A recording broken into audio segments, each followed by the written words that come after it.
السلام علیکم ورحمۃ اللہ وبرکاتہ۔ ایک بہترین سورہ جو حضرت رسول خدا صلی اللہ علیہ وسلم نے ارشاد فرمایا، اور یہ وظیفہ وسط رزق کے لیے بہترین وظیفہ ہے۔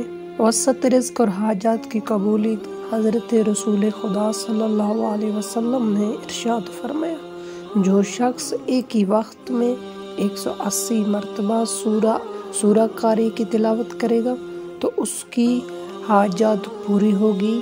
نیز جو شخص اس سورہ کو لکھ کر اپنے پاس رکھے گا روزی وسیع ہوگی۔ یہ سورہ کے دو ہی فائدے، ایک تو اس سے حاجات مکمل ہوتے ہیں، دوسرا اس سورہ کو اپنے پاس لکھ کر رکھنے سے روزی میں برکت ہوتی ہے، روزی میں وسعت پیدا ہوتی ہے۔ رسول خدا صلی اللہ علیہ وسلم نے یہ ارشاد فرمایا ہے، وسط رزق اور حاجات کی قبولیت کے لیے اس سورت کو ایک ہی وقت میں 180 مرتبہ تلاوت کریں اور لکھ کر اپنے پاس رکھیں تو اس سے حاجات بھی مکمل ہوتے ہیں اور روزی میں بھی برکت و وسعت پیدا ہوتا ہے۔ جزاک اللہ خیر۔